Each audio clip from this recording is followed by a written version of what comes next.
मनुपुत्र नभक के पुत्र वे नाभाग, इनके पुत्र वे भक्त अम्बरीश। भक्त अम्बरीश के चरित्र में थोड़ा सा नजर डाल लिया जाए। भक्त अम्बरीश इस सातों दीपों वाली पृथ्वी के अकेले अधिपति, अतुलनीय ऐश्वर्य जिसके पास किसी वस्तु की कोई कमी नहीं, लेकिन इतने बड़े भगवत भक्त अपने हाथों से भगवान की सेवा करते।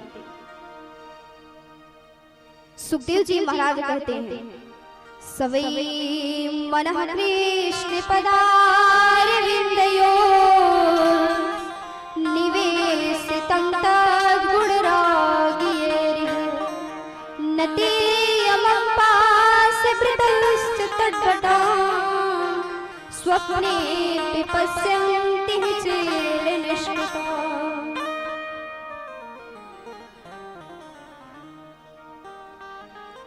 सवै मनः कृष्ण पदारविंदयो, उनका मन सदैव भगवान के चरणों में लगा रहता। वाणी से सदैव भगवान के नामों का गुणगान करते, कानों से भगवान की कथा सुनते, हाथों से मंदिर की सफाई स्वयं करते। इतने बड़े राजा थे, लेकिन अपने मंदिर की सफाई अपने हाथों से करते थे। भगवान का स्नान अपने हाथों से करवाते थे, भगवान को पोशाक अपने हाथों से पहनाते थे, भगवान का श्रृंगार अपने हाथों से करते थे। भगवान की इतनी सेवा करते। तुम ही निवेदित भोजन करेंगे, प्रभु प्रसाद पटभूषण धरेंगे। सब कुछ भगवान के चरणों में समर्पित करके उसे प्रसाद स्वरूप ग्रहण करते थे। सभी भोग की वस्तुओं को वो स्वप्न की भांति समझते थे। किसी से कोई आसक्ति नहीं, केवल चित्त में एक भगवान रहते, भगवान नारायण। भक्त अम्बरीश की इस भक्ति को देख करके अपना सुदर्शन चक्र उनकी रक्षा में नियुक्त कर दिया। एक बार भक्त अम्बरीश अपनी महारानी के साथ निर्जला एकादशी का व्रत किए। द्वादशी तिथि आई, ब्राह्मणों को बुलाए, षोडशोपचार से भगवान नारायण का पूजा किए, ब्राह्मणों को भोजन कराया, बहुत सारा दान दक्षिणा देकर उनकी विदाई की। जैसे ही स्वयं पारण करने बैठे, उसी समय दुर्वासा ऋषि का आगमन हुआ। भक्त अम्बरीश दुर्वासा ऋषि से हाथ जोड़कर बोले, मुनिवर प्रसाद ग्रहण कर लीजिए, फिर जाइए। दुर्वासा ऋषि बोले, अम्बरीश मैं प्रसाद तो ग्रहण करूंगा, लेकिन अभी संध्या वंदन करके आता हूं। और वो संध्या वंदन करने चले गए।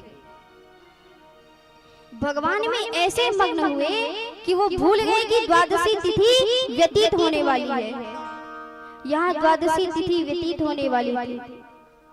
भक्त अम्बरीश विचार किए, द्वादशी तिथि के रहते पारण न करूंगा, और किसी ब्राह्मण को मैंने भोजन के लिए कह दिया है, उनको भोजन कराए, मैं स्वयं भोजन कैसे कर सकता? दोनों में ही पाप है। यदि उन्हें भोजन कराए बिना मैं स्वयं भोजन कर लेता हूँ तो भी दोष है, और द्वादशी तिथि के रहते पारण नहीं करूंगा तो भी दोष है। इस विषय में क्या करूं? अपने नगर के ब्राह्मणों को बुलाए, उनसे पूछा। ब्राह्मणों ने कहा, महाराज आप शालिग्राम भगवान का चरणोदक पान कर लीजिए, जिससे ब्राह्मण का अपमान भी नहीं होगा और आपका पारण भी हो जाएगा। भक्त अम्बरीश ब्राह्मणों की बात को सत्य मान करके जैसे ही चरणोदक पान कर रहे थे कि उसी समय दुर्वासा ऋषि का आगमन हो गया। दुर्वासा ऋषि क्रोधित हो गए, राजा तुमने मुझे भोजन करने को कहकर स्वयं भोजन किया, तुमने मेरा अपमान किया है, मैं तुम्हें अभी दंड देता हूँ। तुरंत अपने जटा से एक बाल उखाड़ा, पृथ्वी पर पटका, एक कृत्या उत्पन्न हुई। वह कृत्या जैसे ही भक्त अम्बरीश की ओर बढ़ी, पहले से नियुक्त सुदर्शन चक्र उस कृत्या को जलाकर भस्म कर दिया और दुर्वासा ऋषि के पीछे लग गया। दुर्वासा ऋषि दौड़े दौड़े ब्रह्मलोक गए, ब्रह्मा जी के पास हाथ जोड़कर प्रार्थना की, प्रभु रक्षा कीजिए, रक्षा कीजिए। ब्रह्मा जी बोले दुर्वासा, ये सुदर्शन चक्र उन भगवान नारायण का है जिनकी शक्ति से संपन्न हो मैं इस जगत की सृष्टि करता हूँ, इसलिए मैं तुम्हारी कोई रक्षा नहीं कर सकता। जाओ शंकर भगवान के पास। दुर्वासा ऋषि शंकर भगवान के पास कैलाश पर्वत आए, बोले प्रभु रक्षा कीजिए, रक्षा कीजिए। शंकर भगवान बोले दुर्वासा ऋषि, मैं भी तुम्हारी रक्षा नहीं कर सकता। ये सुदर्शन चक्र उन भगवान नारायण का है जिनका मैं नित्य ध्यान करता हूँ, इसलिए मैं भी कोई रक्षा नहीं कर सकता। ये जिनका सुदर्शन चक्र है तुम उन्हीं के पास जाओ। दुर्वासा ऋषि दौड़े दौड़े भगवान नारायण के पास गए, प्रभु त्राहिमाम त्राहिमाम त्राहिमाम रक्षा करो, रक्षा करो। वो भगवान नारायण जो कहते हैं कोटि विप्र बदला गई जाऊं, आए शरण तजब नहीं ताहू। जिसके ऊपर सैकड़ों ब्रह्म हत्या लगी हो, यदि वह भी मेरे पास आता है, मेरे चरणों में आता है, शरणागति हो जाता है, तो मैं उसे शरणागति प्रदान करता हूँ। वही भगवान नारायण आज कह रहे हैं, अहम भक्ति पराधीनो यस्वतंत्र इव द्विज, साधु विरग्रस्त हृदयो भक्तैर्भक्त जनप्रियः। मैं अपने प्यारे भक्तों के अधीन हूँ, मेरे भक्त स्वतंत्र हैं। ये दारागार पुत्राप्तान प्राणान विद्यमिमं परम, हित्वा मां शरणव्याता कथं त्यास्तक्तुमुत्सहे। जो भक्त मेरे लिए अपनी पुत्र, पत्नी, धन दौलत, राज्य, वैभव सब कुछ छोड़कर हित्वा माम अपने हित के लिए मेरी शरण में आते हैं, मैं उनका त्याग कैसे कर सकता हूँ। साधवो हृदयं मह्यं साधूनां हृदयं तहम्। भक्त मेरा हृदय है और मैं अपने भक्त का हृदय। इसीलिए दुर्वासा, तुमने जिसका अपराध किया है उसी के पास जाओ, वो मेरे अलावा किसी और को नहीं जानता। मेरा इतना बड़ा भक्त है, इसलिए तुम जाओ उसी के पास। यदि वो क्षमा कर देगा तो मैं तुम्हें क्षमा कर दूंगा।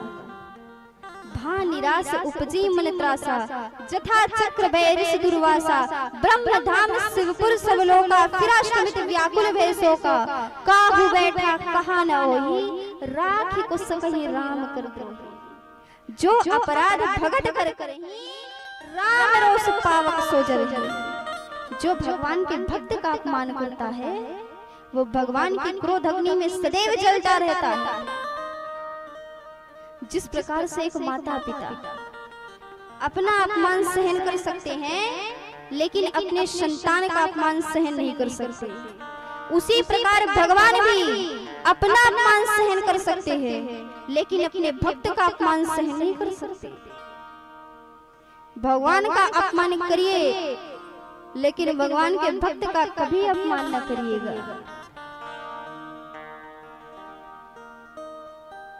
दुर्वासा ऋषि दौड़े दौड़े आए, भक्त अम्बरीश के चरणों में साष्टांग लेट गए।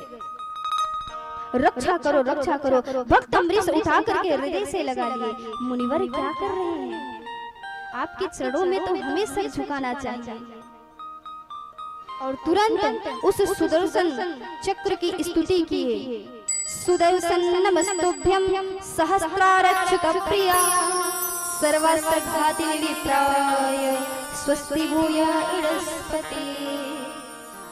हे सुदर्शन, तुम सभी प्रकार के शस्त्रों को नष्ट करने वाले, मैं तुम्हें प्रणाम करता हूँ, शांत हो जाओ।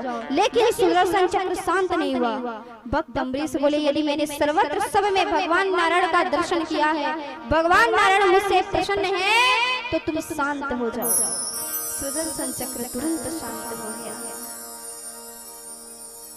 भक्त अम्बरीश दुर्वासा ऋषि का पूजन किए, उन्हें भोजन कराए। दुर्वासा ऋषि अनेकों प्रकार का आशीर्वाद दिए और वहां से चले गए। भक्त अम्बरीश अनेकों वर्षों तक राज्य किए। अंत में राज्य अपने पुत्रों को सौंप करके वन में चले गए, भगवान का भजन करके भगवान को प्राप्त कर लिए। इन्हीं के वंश में वे युवनाश, जिनके पुत्र वे मानदाता की 50 कन्याएं थी, जिसका विवाह